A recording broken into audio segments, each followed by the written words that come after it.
Avant de rentrer dans le vif du sujet, je tenais à vous présenter la structure de la formation afin que vous ayez une bonne vue d'ensemble du cours pour pouvoir passer à travers de la façon la plus optimale qui soit pour vous. J'ai découpé cette formation en 6 grandes parties que vous avez devant vous. La première partie, c'est celle que vous êtes en train de regarder. Je vous conseille vivement de visionner les différentes parties dans l'introduction car elles contiennent plein d'informations qui vont vous permettre de suivre le cours de la bonne façon. Dans cette partie d'introduction, je vous montre par exemple comment utiliser tous les outils qui sont à votre disposition, que ce soit le lecteur vidéo d'Udemy, les quiz ou encore les exercices de code. Il y a quelques subtilités qu'il est important de connaître et donc je vous explique tout ça dans la partie d'introduction. Ensuite, on a la partie de configuration, donc on est un peu obligé de passer par là avant de commencer à coder en Python. Dans cette partie de configuration et dans les autres parties en général, vous trouverez différentes sessions pour chaque système d'exploitation. Donc à moins que vous soyez sur différents systèmes, je vous conseille de passer les parties qui ne concernent pas votre système d'exploitation. J'explique comment configurer l'environnement de travail et comment installer les différents logiciels dont on a besoin sur Windows, Mac et Linux, et ce, à chaque fois dans la formation qu'on a des différences entre les systèmes d'exploitation. Donc ces deux premières parties représentent environ une trentaine de minutes de vidéo, donc c'est assez frustrant puisqu'on a envie de commencer à programmer tout de suite, mais vraiment je vous conseille de passer à travers ces vidéos tout de même pour ne pas être pénalisé par la suite. Cependant, si jamais vous avez déjà de l'expérience avec un autre langage de programmation ou que vous êtes à l'aise en général avec l'informatique, libre à vous de passer tout de suite à la première partie. Dans la première partie, on rentre donc dans le vif du sujet et on va voir toutes les bases du langage. Donc c'est vraiment toutes les notions dont vous aurez besoin pour créer vos scripts, à savoir par exemple les variables, les opérateurs, les structures conditionnelles ou encore les boucles. À la fin de cette partie, vous retrouverez un examen pratique qui passera à travers toutes les notions que l'on a vues dans cette partie. C'est un très bon moyen pour vous de vous assurer que vous maîtrisez toutes ces notions de base avant de passer à la deuxième partie. Dans la deuxième partie de cette formation, on verra ensemble des notions avancées du langage. Ce sont des notions qui vous permettront d'être plus efficaces et de mieux organiser votre code avec par exemple les fonctions, la programmation orientée objet, les environnements virtuels, les modules et des structures de données un peu plus complexes comme les dictionnaires.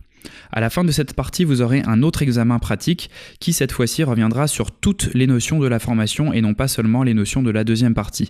Donc c'est un examen assez long qui vous prendra probablement entre 30 à 45 minutes de travail, mais avec ça vous aurez une note à la fin qui vous permettra de savoir si vous maîtrisez bien toutes les notions de Python, puisque dans les parties qui suivent, on va mettre tout ce qu'on a appris en pratique dans des projets plus complexes. Donc ne vous inquiétez pas, tous les projets ne sont pas uniquement à la fin. Tout au long de la formation, vous avez plusieurs exercices et mini-projets qui vous permettent de mettre en pratique les notions que vous apprenez au fur et à mesure. C'est juste que les projets à la fin sont plus complexes et vont revenir sur toutes les notions que l'on a vues au long de la formation. Pour finir, vous aurez une partie que j'ai appelée « Aller plus loin » dans laquelle je vous indique les prochaines étapes qui vous permettront de passer du statut de simple étudiant au statut professionnel et comment envisager la suite pour, si c'est votre objectif, décrocher un emploi dans le domaine de la programmation.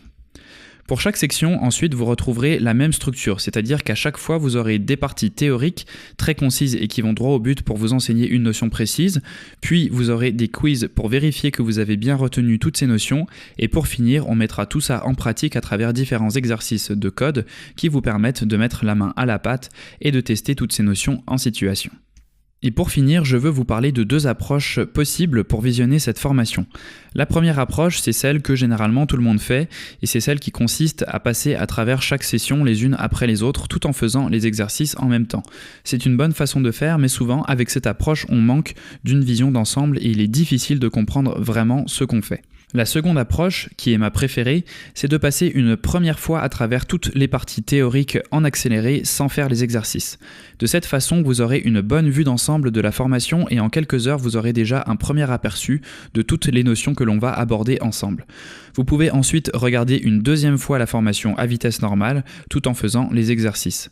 Cette deuxième façon de faire peut paraître plus longue et laborieuse car elle demande de regarder la formation 2 fois. C'est pour cette raison que je vous conseille de regarder une première fois en accéléré, sans vous soucier de tout comprendre, et quand vous allez repasser une deuxième fois sur la formation, vous verrez qu'en ayant en tête cette vue d'ensemble, tout vous semblera plus simple et évident. Donc au final, la deuxième fois que vous passerez sur la formation, vous irez plus vite et tout vous semblera plus facile. Donc l'un dans l'autre, ce n'est pas forcément plus long et personnellement, je trouve que c'est plus efficace.